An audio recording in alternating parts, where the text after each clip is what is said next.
Hi and welcome to WoW Flash. This is my weekly news series where I look at anything to do with the World of Warcraft from the past 7 days.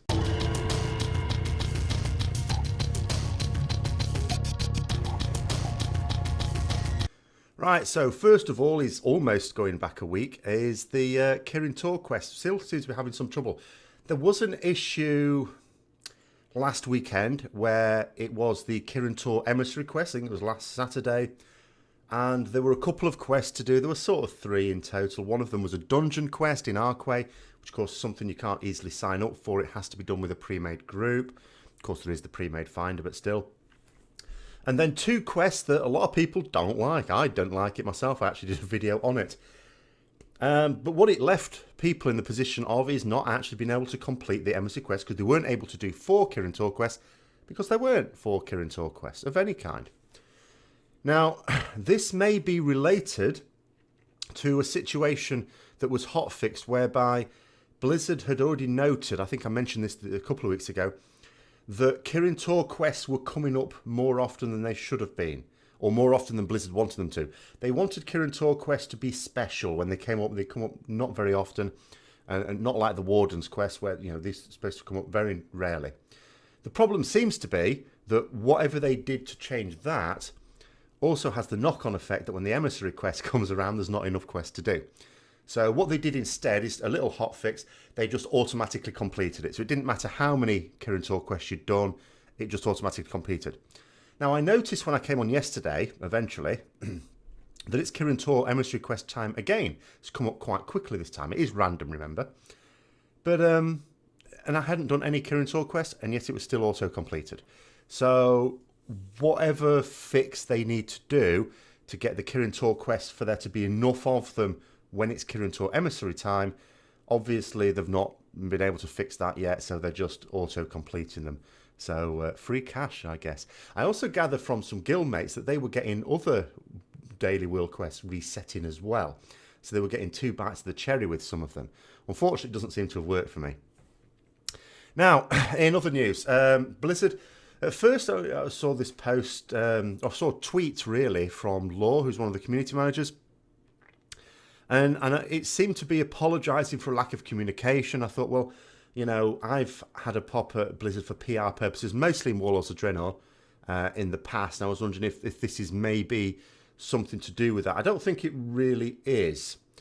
What they've said is, what they've said in a post on the North American forums, is that when you look at the way things are on PTR, this is not the way it's intended to be when it goes live.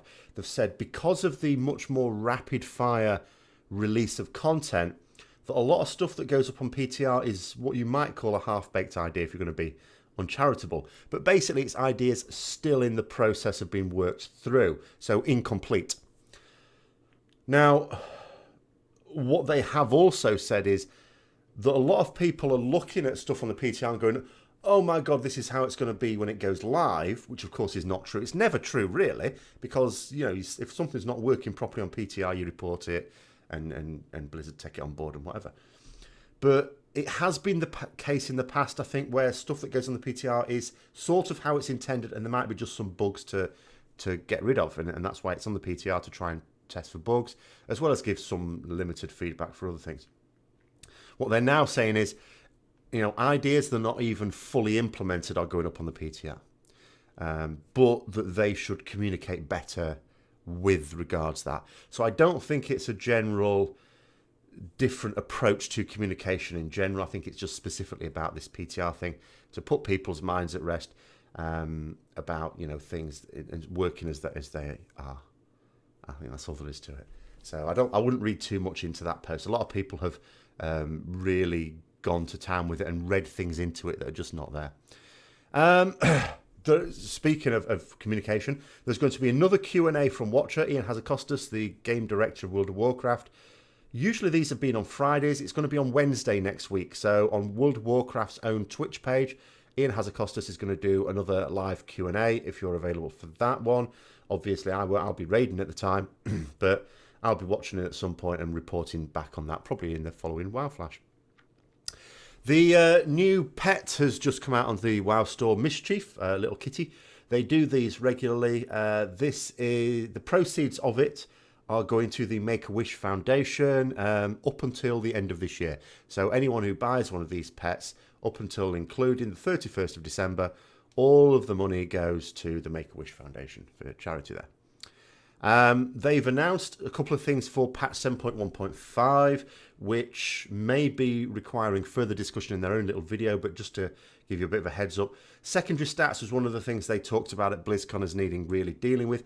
In particular, necks and rings. There's a big issue where you can have a neck or ring that's 40 item levels above the one you're wearing, and it's not an upgrade, so you just bin it. They really don't want to do that. So they're going to change in 7.1.5 the way secondary stats work. The couple of main things to note are there's going to be more stats on rings and necks. So the budget for those is going up quite a lot.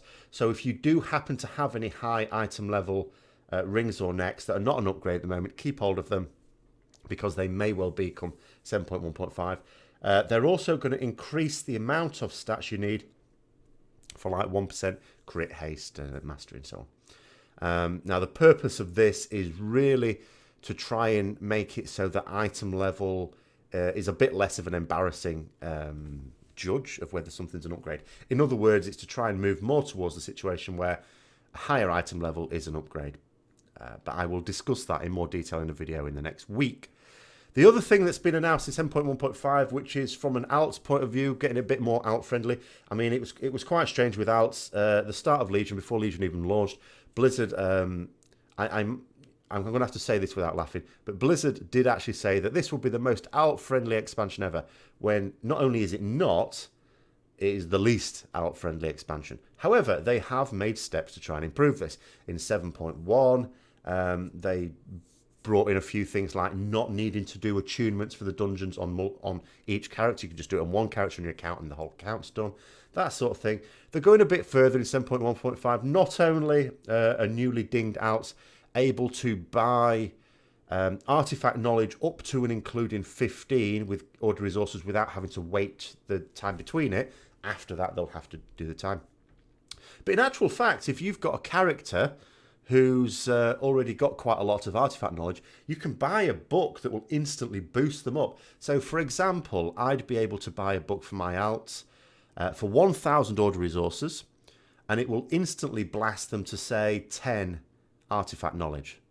And then that character, that dinged character, can go up to 15, paying an extra 500. So rather than doing 500 times 15, which of course is 7,500 order resources, behave yourself, I would be able to spend 1,000 order resources getting them to 10, and then that character would have to spend another 5 lots of 500, so 2,500 getting up to there. So the whole thing would cost 3,500 order resources, only 2,500 of which would have to come from that dinged alt. So that sounds a lot better to me. So that's what's been in the news in the last week related to World of Warcraft. I'll be bringing out a video guide on how to do macros to basic level this weekend, as well as a couple of others over the following week. So hopefully you've enjoyed this. If you have, don't forget to like, comment, subscribe and share. And until next time, I'll see you later.